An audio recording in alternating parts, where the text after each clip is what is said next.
मंदिर के फर्श पर क्रॉस लेग करके बैठे थे। उनके चारों ओर प्राचीन हिंदू धर्म ग्रंथ थे। उन्होंने ग्रंथों में वर्णित वैज्ञानिक और तकनीकी चमत्कारों के बारे में पढ़ा। उनके दिमाग में विचारों की बाढ़ सी आ गई। धर्म ग्रंथों में उन्नत मशीनों और रोबोटिक प्राणियों के बारे में बताया गया था। हफ्ते महीनों में बदल गए क्योंकि हरि ने अपने सपने को साकार करने के लिए अथक परिश्रम किया। उन्होंने मंदिर में अनगिनत घंटे बिताए। उनके हाथ चतुराई से चलते हुए दो विशालकाय रोबोटों को इकट्ठा कर रहे थे। मंदिर प्रांगण की मिट्टी उनकी कार्यशाला थी और तेज धूप उनका मार्गदर्शक थी। जैसे जैसे दिन बीतते गए, हरि की रचनाएं आकार लेने लगीं। उन्होंने जटिल तंत्र से लेकर मजबूत धातु के फ्रेम तक प्रत्येक विवरण को ध्यान से तैयार किया।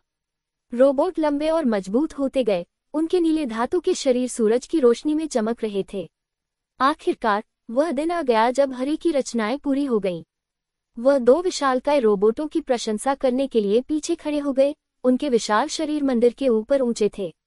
उन्होंने हिंदू देवताओं के दो शक्तिशाली देवताओं के नाम पर उनका नाम शिव और विष्णु रखा।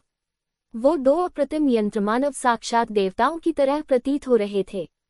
हरि शिव और विष्णु के पास खड़ा था। उसकी आंखें गर्व से चमक रही थीं। वह एक शांत और गंभीर व्यक्ति था जो कभी मुस्कुराता या भावनाओं का बाहरी प्रदर्शन नहीं करता था, लेकिन अंदर ही अंदर उसे खुशी और संतुष्टि का एहसास हुआ जो उसने पहले कभी महसूस नहीं किया था। सूर्य की रोशनी ने मंदिर के प्रांगण की खूबसूरत मिट्टी को रोशन करते हुए दृश्य पर एक गर्म चमक बिखेरी। ऊपर का आसमान एक शानदार नीला था जिसमें बस कुछ पतले बादल आलस से बह रहे थे। हरि ने अपने दो रोबोटों के साथ खड़े होकर दिन की सुंदरता का आनंद लेते हुए शांति और संतुष्टि की भावना महसूस की। शिव और विष्णु सूर्य की रोशनी में जीवित लग रहे थे। उनके नीले धातु के शरीर हीरे की तरह चमक रहे थे। हरि को गर्व और स्वामित्व की भावना महसूस हुई क्योंकि वह उनके बगल में खड़ा था। उसकी आंखें उनकी रचनाओं की सुंदरता को निहार रही थीं। वह जानता था कि उसने वास्तव में कुछ खास बनाया है, कुछ ऐसा जो इसे देखने वाले सभी को खुशी और प्रेरणा देगा। जैसे जैसे दिन बीतता गया, हरि शिव और विष्णु पर नजर रखता रहा। उसकी आंखें उनके विशाल रूपों से कभी नहीं हटी। उसे खुशी और संतुष्टि का ऐसा एहसास हुआ जो उसने पहले कभी महसूस नहीं किया था। गर्व और स्वामित्व की भावना जो वास्तव में सुंदर और अनोखी चीज बनाने से आई थी।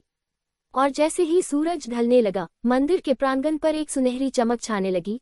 हरि को पता चल गया कि उसने वाकई कुछ खास बनाया है। दो विशालकाय रोबोट जो उसकी सरलता और रचनात्मकता के प्रमाण के रूप में खड़े होंगे।